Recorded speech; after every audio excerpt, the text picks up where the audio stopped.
When you think of archaeological artifacts, what do you usually think of? Caches of coins, swords caked in mud, maybe even some crystal skulls? Well, while all those things are definitely exciting, they're not exactly the most common. One of the most frequently found types of artifacts from archaeological sites are actually ceramics. Ceramics can be found all over the world and are one of the most important ways we can learn about the past. Even today, ceramics are a part of our daily life. Maybe right now you're even drinking coffee out of a ceramic mug. Hi, I'm Smiti and I'm an archaeologist, and in this video we're going to explore why archaeologists love ceramics. So let's start with some basic concepts. Ceramics are objects that are made out of clay. Shaped clay objects are exposed to super high temperatures, like in a kiln, which makes them hard and durable.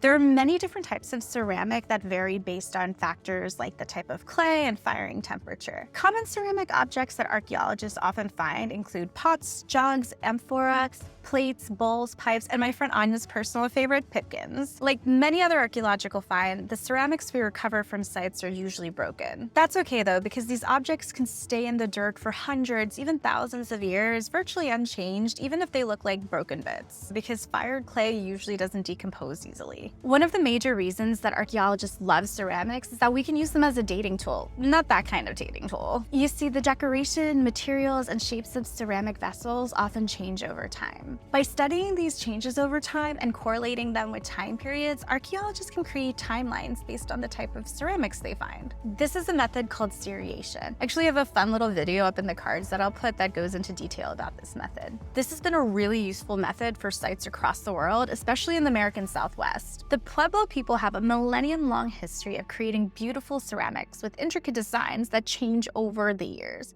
By carefully studying and documenting these designs from ceramic pieces found at hundreds of sites, archaeologists have been able to identify which designs are characteristics of what set of years. In other cases, certain types of ceramics were only produced for a very specific set of years. Take borderware, for instance. This post-medieval type was only created in workshops on the border of West Surrey and Hampshire County in England during the late 1500s and very early 1600s. Therefore, if archaeologists find borderware at a site, they will likely conclude that the site dates to the late 1500s or later. Seriation is a relative dating technique because it's trying to create a sequence that relies on a ceramic's relation to another ceramic. There's also absolute dating, which doesn't rely on such relationships and pinpoints dates by scientifically analyzing specific properties of a ceramic. For example, thermoluminescence dating uses scientific tools to measure the amount of energy trapped within microscopic minerals of the clay used to make ceramics. This relies on the principle that when certain minerals are exposed to heat, like in a kiln, they trap electrons. Scientists can reheat ancient pieces of pottery and measure the energy that is released. Based on metrics discovered through experimentation, archaeologists can figure out how old a ceramic is based on the amount of energy released when they expose it to heat in a laboratory setting. For example, archaeologists working in Boyang, Thailand use thermoluminescence dating to determine the age of the iconic old historical wall. The archaeologists knew that the wall was likely built sometime in the mid-1800s, and they used thermoluminescence on some brick rubble to determine that the old historical wall was built between 1827 and 1840.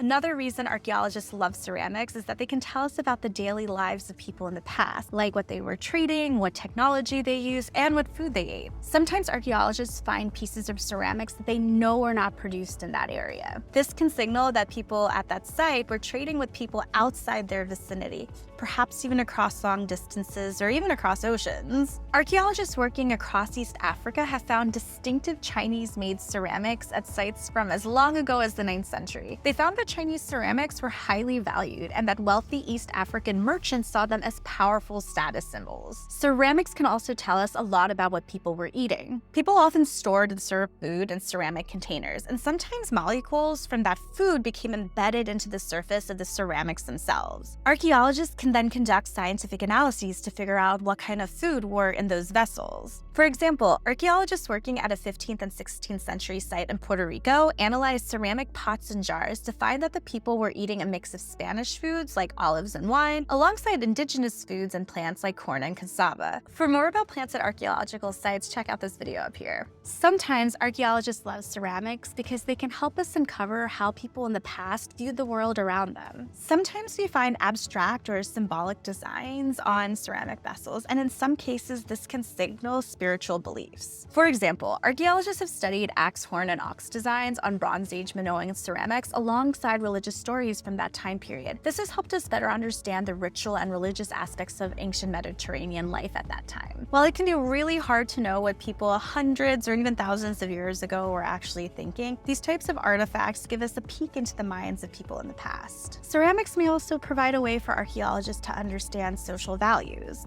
I actually have a personal example from the modern day. Now, I live in Baltimore, and one of my favorite museums here is the Baltimore Museum of Art. And on a recent visit, I saw an exhibit that beautifully illustrated this idea of ceramics relaying social values. An artist named Michelle Erickson had an exhibit in which she explored her American and Middle Eastern identities alongside the dark histories of the US through ceramics. She draws inspiration from historic ceramics, like an 18th century English jug with the image of two boxers, and then crafts her own jug with images of Colin Kaepernick and an enslaved African woman to make a statement about the historical origins of modern racial inequality. This kind of art combines the ancient technology of ceramics with popular colonial period forms and glazes to then reimagine it to symbolize the experiences of people living today. So I would say a bonus reason for why I personally appreciate ceramics is because they still persist to this day. Just like people in the past, we use ceramics for functional as well as symbolic purposes. Ceramics can give us a good idea about what was going on during a certain time period, but also how things changed over time. In addition to understanding the past, I really feel that ceramics can tell us a lot about who we are now and where we might be going in the future.